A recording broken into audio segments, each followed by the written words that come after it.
Sheet में भी कई सारे सवाल रिपीटेड हुए हैं और यहाँ पे एक सवाल जो है पूछा गया है ग्राम पंचायत के संगठन से रिलेटेड की जो ग्राम पंचायत का संगठन होता है आखिर किस अनुच्छेद में बताया गया है। तो अनुच्छेद 40 में ग्राम पंचायत के संगठन के बारे में बताया गया है। देखिए यहाँ पे जो पंचायती राज से रिलेटेड है लगभग हर शिफ्ट में तो सवाल देखने को मिल ही रहे हैं। कहीं पे 243 जो यहाँ पे 243 आर्टिकल था उससे रिलेटेड, लेकिन आज जो दिया गया था दोस्तों ये नीति निर्देशक तत्व में जो आर्टिकल 40 में बताया गया है ग्राम पंचायत के संगठन के बारे में उसका ये सवाल आया था। 243 वाला नहीं था और ऑप्शन में भी नहीं थे। इसके बाद देखिए एक सवाल पूछे गए हैं आपके केमिकल रिएक्शन से जो कि दिया था XPBO प्लस YC, ये रिएक्शन करके यहां पे बनता है ZPB प्लस CO2।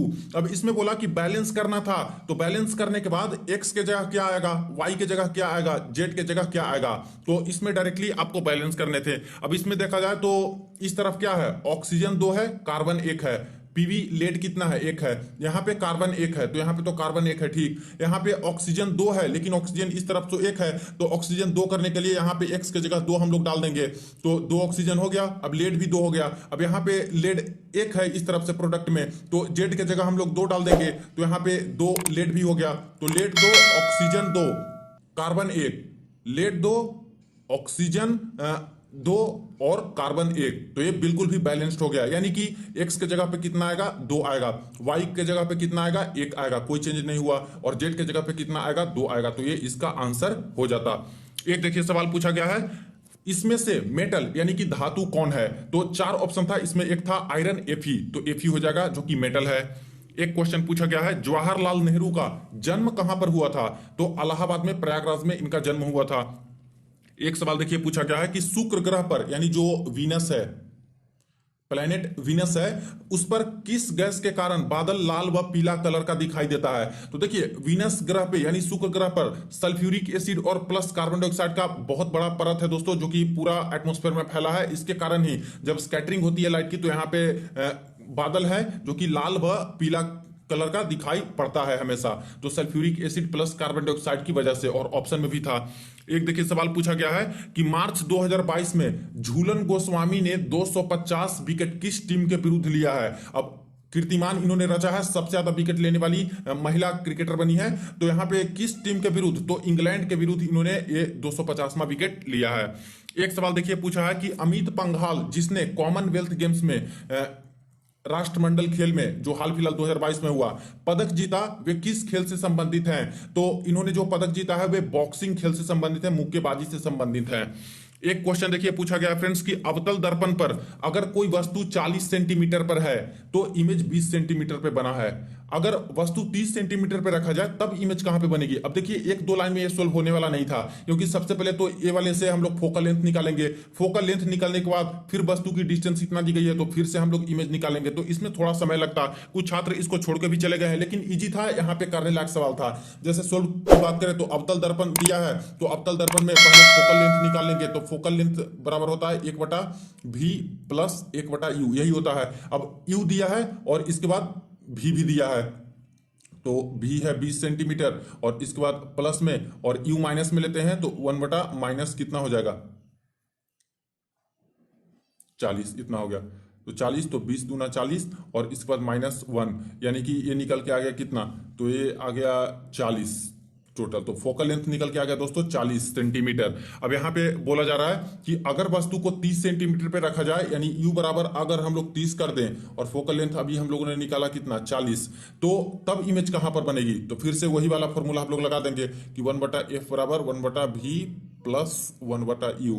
तो इस समय इस बार हमें क्या निकालना है, 1/v निकालना है, तो 1/v बराबर 1/f माइनस 1/u। अब फोकल लेंथ है जो कि यहाँ पे 40 आया है, तो यहाँ पे रख देंगे 40 और माइनस, और इसके बाद ये जो माइनस में आएगा तो माइनस में नीचे 1/30 लिखेंगे, तो ये तो माइनस माइनस प्लस होगा। अब फोकल लेंथ जो अवतल दर्पण होता है उसका माइनस में लेते हैं तो ये माइनस हो जाता, तो कितना आता, तो इसको हम लोग सोल्व करेंगे तो -40 और +1/30 ऐसे आ जाएगा। अब सोल्व करने के बाद यहाँ पे आता है 120, 40 दिया 120 प्लस 30 चौका 120 यानी कि 1/120। तो 120 सेंटीमीटर पे दोस्तों यहाँ पे जो है इमेज बनेगी अब की बार जब इस तरह से रखेंगे तो बाकी जो वहां पे क्वेश्चन में डेटा दिया गया होगा इसके अकॉर्डिंग बन जाता। देखिए यहाँ पे समय लगने वाला सवाल था, यहाँ पे थोड़ा सा समय लगता। एक देखिए प्रश्न पूछा है, पाकिस्तान से कोई प्रवासी भारत आता है तो किस पार्ट यानी कौन से भाग द्वारा उसे नागरिकता दी जाती है। अब डायरेक्ट दोस्तों ऐसे ना पूछ के कि नागरिकता कौन से भाग में है, इस तरह से बड़ा करके यहाँ पे सवाल दिया गया था। तो नागरिकता के बारे में पूछा गया कि कौन से पार्ट में है, तो भाग 2 में है नागरिकता के बारे में। आर्टिकल के बारे में बात करें तो आर्टिकल 5 से लेकर 11 के बीच में नागरिकता के बारे में बताए गए हैं। एक सवाल देखिए पूछा है, गंगा नदी क्यों विलुप्त होने के कगार पर है। अब इसमें एक पूछा है कि जल में कमी होते जा रही है, दूसरा था कि अत्यधिक डैम बनाए जा रहे हैं, तीसरा था कि गंदगी फैलाई जा रही है। अब जो ये ऑप्शन था फ्रेंड्स, इसमें बेहतर ऑप्शन की बात करें तो बेहतर ऑप्शन में ये वाला लग रहा है कि अत्यधिक डैम बनाए जा रहे हैं। लगातार इस पे डैम कई जगह पे बनाया गया है गंगा नदी पे, जिसके कारण पानी के बहाव को मोड़ा जा रहा है, कई जगह पे इधर उधर किया जा रहा है। तो इससे जो है मेन जो नदी है उसका जो वाटर फ्लो है वो कम होते जा रहा है। तो ये इसका आंसर हो सकता था। बाकी कुछ छात्र हैं जो कि अपने विवेक के अकॉर्डिंग ये भी लगा के आए होंगे, ये भी लगा के आए होंगे। अब देखना होगा कि रेलवे क्या इसका आंसर देती है। एक देखिए यहाँ पे सवाल पूछा गया है कि संविधान में संशोधन होगा तो किस संशोधन द्वारा जोड़ा गया है। यानी संविधान में जो संशोधन होता है आर्टिकल 368 के अकॉर्डिंग संशोधन कर सकते हैं, तो आखिर वो कौन से संशोधन द्वारा जोड़ा गया था, अमेंडमेंट द्वारा जोड़ा गया था। अब फ्रेंड्स उसमें 42वां संविधान संशोधन ऑप्शन में शायद था जो कि छात्र द्वारा बताया जा रहा है, तो ये इसका आंसर हो सकता है। बाकी देखिए एक बार यहाँ पे 24 अमेंडमेंट हुए थे, 24वां संविधान संशोधन, उसमें भी 368 को एक बार अमेंड किया गया था। तो आप लोग बताना कि आप लोग दोनों ए ऑप्शन में था या फिर कोई एक ही ऑप्शन में था। अगर कोई एक ऑप्शन में होगा तब तो ठीक है, वरना दोनों अगर होगा तो थोड़ा कंफ्यूजिंग यहां पे हो जाता।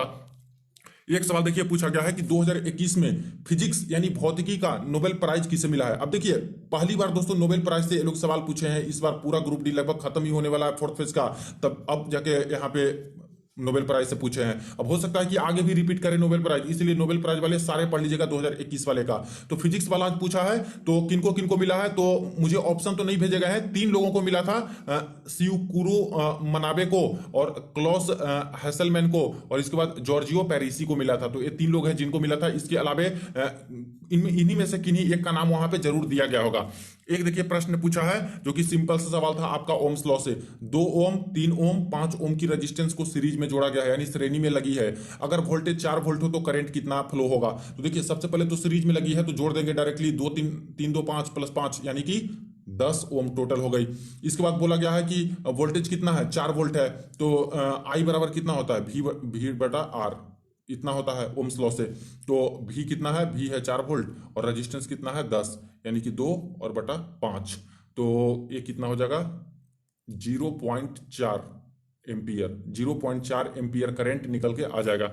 एक देखिए प्रश्न पूछा था, अगर अंगूठा जो थंब होती है वो मोशन गति को दिखा रहा है, तर्जनी उंगली यानी 4 फिंगर है जो कि चुंबकीय क्षेत्र की दिशा को दिखा रहा है, मैग्नेटिक फील्ड के डायरेक्शन को, और बीच की उंगली यानी मिडिल फिंगर है जो करंट की डायरेक्शन को दिखा रहा है, तो ये कौन सा रूल से होगा। तो देखिए फ्रेंड्स ये जो रूल होगा वो फ्लेमिंग राइट हैंड रूल होगा। अब इसमें ऑप्शन में फ्लेमिंग लेफ्ट हैंड रूल भी दिया था, लेकिन साफ साफ क्वेश्चन में ही ऊपर लिख दिया था कि अंगूठा जो है मोशन को दिखाता है, गति को दिखाता है। तो जब मोशन को दिखाएगा, गति को दिखाएगा तो फ्लेमिंग राइट हैंड रूल होगा, और सिर्फ फोर्स को अगर अंगूठा दिखाएगा तो फ्रेंड्स यहाँ पे फ्लेमिंग लेफ्ट हैंड रूल हो जाता।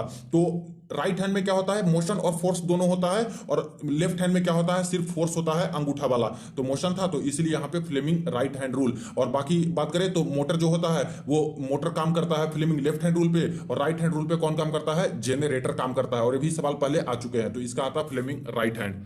एक सवाल देखिए पूछा है, कोई किरण हवा से पानी में आ रही है और आपतन कोण 75 डिग्री है और अपवर्तन कोण यानी कि इंसिडेंट एंगल 75 डिग्री है, और रिफ्रैक्टेड एंगल जो है, एंगल ऑफ रिफ्रैक्शन वो 40 डिग्री है, तो अपवर्तनांक यानी रिफ्रैक्टिव इंडेक्स क्या होगा। अब देखिए स्नेल्स का जो नियम है उसके अकॉर्डिंग इसको हम लोग निकाल सकते हैं। जैसे रिफ्रैक्टिव इंडेक्स बराबर होता है साइन आई बटा साइन आर, ये होता है। अब इंसिडेंट एंगल 75 डिग्री दिया था और जो एंगल ऑफ रिफ्रैक्शन है वो 40 डिग्री। अब ये जो डेटा है फ्रेंड्स इसमें भी अगर साइन 75 और साइन 40 की वैल्यू जिनको मालूम होगी वही बना पाएंगे, वरना इनको तो बनाना थोड़ा मुश्किल है। अब इसको सोल्व कैसे कर सकते हैं, तो जिनको पता होगा वो कर सकते थे, वरना इसको तो छोड़ के ही आएंगे, और मैक्सिमम छात्र इसलिए छोड़ के ही आ गए हैं। तो सिंपल सा था, बस डेटा सिंपल दिया रहता कि 60 डिग्री और 30 डिग्री, तो इजिली साइन 60 डिग्री और साइन 30 डिग्री का या फिर 90 डिग्री का, जो भी 45 डिग्री रहता तो उसका डायरेक्ट निकाल के हम लोग निकाल लेते हैं। लेकिन 75 डिग्री साइन का और साइन 40 डिग्री का यहाँ पे निकालना मुश्किल हो जाएगा। तो ये भी सवाल आज पूछा है। एक देखिए प्रश्न पूछा है कि बेरी बेरी जो रोग होता है, यानी विटामिन बी1 की कमी से होता है बेरी बेरी रोग, जो कि थायमीन, विटामिन बी1 को थायमीन भी बोलते हैं, तो इसकी कमी से बेरी बेरी रोग होता है। तो क्या प्रभाव पड़ता है बेरी बेरी रोग होने से, तो देखिए पैरों और हाथों में झुनझुनी और मांसपेशियों के कार्य में कमी हो जाती है। तो ये दोस्तों एक ऑप्शन में था, तो यही इसका करेक्ट आंसर हो जाता। एक देखिए सवाल पूछा गया है कि किस पीएच मान पर मानव दांत का क्षय होना लगता है, यानी कि जो हमारी जो टीथ होती है उसका क्षरण कैसे होने लगता है, कौन से पीएच वैल्यू पे, तो 5.5 से कम अगर पीएच वैल्यू होने लगे तब यहाँ पे दांत है जो कि झरने लगता है, क्षयन होने लगता है। तो ये इसका आंसर हो जाता। एक सवाल देखिए पूछा है कि फानी तूफान उड़ीसा में किस वर्ष आया था, यानी फानी साइक्लोन है जो कब आया था, तो 2019 में यहाँ पे आया था। अब देख रहे हो लेवल, आप लोग देखिएगा कि किस तरह का सवाल पूछा गया है, पहले कैसे सवाल पूछे जा रहे थे और अभी दोस्तों आज कैसे कैसे सवाल पूछे गए हैं। ज्यादा डिफिकल्ट लैंग्वेज भी नहीं थी और प्लस ऑप्शन भी बस एक लाइन ऐसे वाले थे, एक वर्ड इस तरह से। देखिए मानव सांस लेते हैं तो क्या होगा, तो जो मानव सांस लेते हैं तो कैसा होता है, वो एक्सोथर्मिक रिएक्शन होता है, यानी ऊष्माक्षेपी होता है। तो ये भी सिंपल सा है।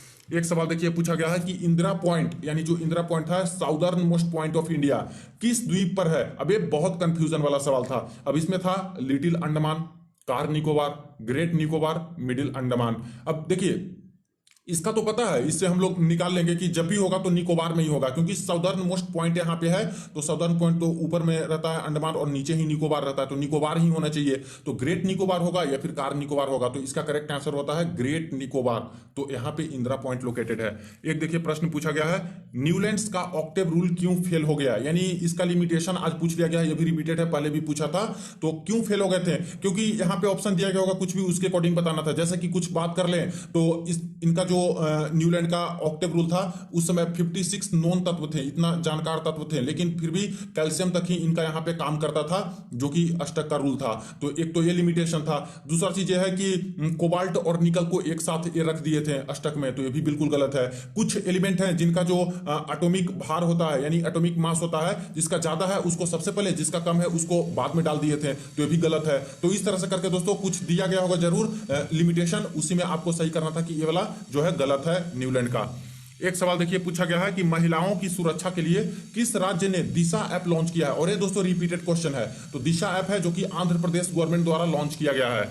एक क्वेश्चन पूछा गया है मैंग्रोव वन के बारे में कि मैंग्रोव वन कहां पर पाए जाते हैं, तो एक ऑप्शन था कि दलदली मिट्टी में पाए जाते हैं, दूसरा ऑप्शन था कि तटीय क्षेत्र में। तो मेनली दोस्तों तटीय क्षेत्र में ही पाए जाते हैं, जैसे कि हमारी जो ईस्टर्न जो रीजन है और वेस्टर्न रीजन है। ईस्टर्न रीजन में यहाँ पे आ जाता है आपका सुंदरबन डेल्टा, जहां पे बहुत ज्यादा मैंग्रोव पाए जाते हैं, और वेस्टर्न रीजन में यानी पश्चिमी तरफ आ जाते हैं गुजरात वाले एरिया में, जहां पे बहुत ज्यादा पाए जाते हैं मैंग्रोव वन। तो तटीय क्षेत्र इसका अप्रोप्रिएट आंसर हो जाता। हालांकि दलदली क्षेत्र में भी पाए जाते हैं, लेकिन ज्यादातर दोस्तों तटीय क्षेत्र में ही पाए जाते हैं।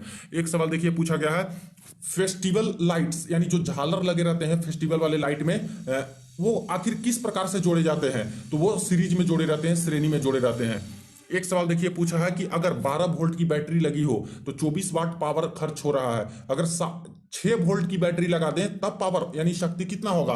तो देखिए इसको भी आसान तरीका से सोल्व कर सकते थे। जैसे पावर बराबर होता है V गुना I, पावर दिया है 24 वाट, वोल्टेज दिया है 12 वोल्ट, तो सबसे पहले तो करंट निकालेंगे। तो करंट बराबर होता है P बटा V, यानी कि 24 बटा 12, तो 2 आ जाता एम्पियर करंट। अब 2 एम्पियर हमारी करंट निकल के आ गई। अब बोल रहा है कि अगर 6 वोल्ट की बैटरी लगा दें तब पावर कितना होगा, तब वाट निकालना है। तो फिर से पावर बराबर होता है V गुना I।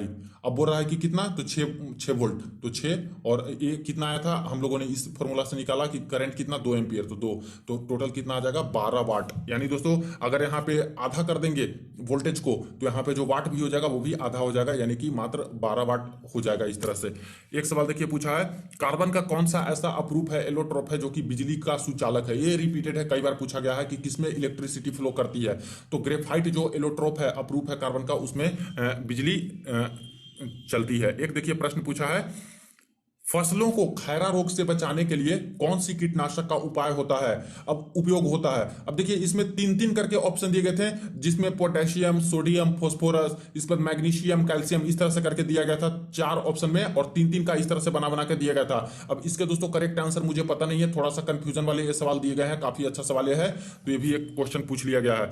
एक क्वेश्चन देखिए पूछा गया है कि मानव एक दिन में कितना ml, कितना मिलीलीटर मूत्र यानी कि यूरिन स्रावित करता है। अब ये पहले भी रिपीटेड क्वेश्चन है, जो कि पहले लीटर में आया था। तो पहले लीटर में क्या होता है, 1 लीटर से 1.5 लीटर के आसपास जो है मूत्र एक दिन में यहाँ पे स्रावित करता है। लेकिन आज पूछा कि ml में, मिलीलीटर में कितना करता है। तो ऑप्शन में एक था कि 1000 मिलीलीटर से 2000 मिलीलीटर के बीच में। तो मोस्ट अप्रोप्रिएट यही आंसर था, बाकी दूसरे में और ज्यादा बताए जा रहे थे, तो ये इसका सही आंसर हो जाता।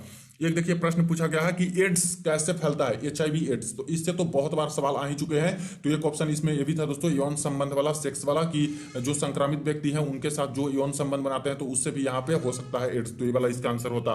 एक सवाल पूछा गया है कि मानव शरीर की रेखीय पेशियां कैसी होती है, यानी रेखित पेशियां या फिर रेखीय पेशियां हैं जो कैसी होती है। इसके 4 ऑप्शन थे और काफी थोड़ा सा कंफ्यूजन वाले ऑप्शन दिए गए थे, थोड़े अलग ऑप्शन थे। तो इसका भी पूरा ऑप्शन तो छात्र को याद ही नहीं है, जिनको पता होगा जरूर कमेंट सेक्शन में लिख दीजिएगा। एक प्रश्न देखिए पूछा है, केंद्रीय हिंदी संस्थान कहां पर है। अब देखिए लैंग्वेज से जरूर ये लोग एक क्वेश्चन डाल रहे हैं, तो कुछ ना कुछ तो क्वेश्चन इनको डालना ही था, तो फिर से ये डाल दिए नया सवाल कि केंद्रीय हिंदी संस्थान कहां है, तो नई दिल्ली में है। एक क्वेश्चन देखिए पूछा है करंट अफेयर का कि भारत ने 2022 में आजादी के अमृत महोत्सव यानी 75 वर्ष का जो मनाया गया है आजादी का अमृत महोत्सव के उपलक्ष्य में 50 कंप्यूटर किस देश को दान में दिया है। तो मेडागास्कर को दोस्तों 50 कंप्यूटर है जो कि इंडिया ने दान में दिया है, तो ये इसका आंसर हो जाता। एक सवाल देखिए पूछा है, सेल की स्थापना कब हुई है। तो सेल की स्थापना 1973 में हुई है। ये भी रिपीटेड क्वेश्चन है, पहले भी सेकंड फेज में शायद ये सवाल सेम टू सेम पूछा था। एक प्रश्न देखिए पूछा गया है कि जब संपूर्ण अर्थव्यवस्था का अध्ययन किया जाता है तो उसे क्या बोलते हैं। तो डायरेक्ट यहाँ पे डेफिनेशन से ही पूछा था, समष्टि अर्थशास्त्र इसको बोलते हैं, यानी कि मैक्रो इकोनॉमिक्स। तो मैक्रो और माइक्रो इकोनॉमिक्स से सवाल आए थे, तो इसका आंसर हो जाता समष्टि अर्थव्यवस्था यानी कि मैक्रो इकोनॉमिक्स। तो ये रहे फ्रेंड्स आज के जीके और साइंस के प्रश्न। आप लोगों ने लेवल देखा कि किस लेवल के प्रश्न आए थे, और काफी बदलाव आज किए गए हैं। बहुत समय आज छात्र को ज्यादा लगे नहीं है और इतना ज्यादा दिक्कत भी नहीं हुआ टाइम का। छात्र हैं जो कि पूरे सोल्व करने के बाद भी यहाँ पे फिर से आके देख रहे थे, अपने सवाल जो छूटे हुए थे उसको भी कर रहे थे। तो ऐसे ही सवाल आने चाहिए, ऐसे आते हैं तो और भी अच्छा रहता है, थोड़ा कॉन्फिडेंस भी छात्रों को बना रहता है कि हाँ मैंने इतना सोल्व किया है। बाकी दोस्तों देखिए कि आगे कैसे कैसे शिफ्ट में कैसे सवाल आते हैं। वीडियो को ज्यादा शेयर कर दीजिएगा, चैनल को जरूर सब्सक्राइब कर दीजिएगा रियल एनालिसिस के लिए। चलिए नेक्स्ट वीडियो में मिलते हैं।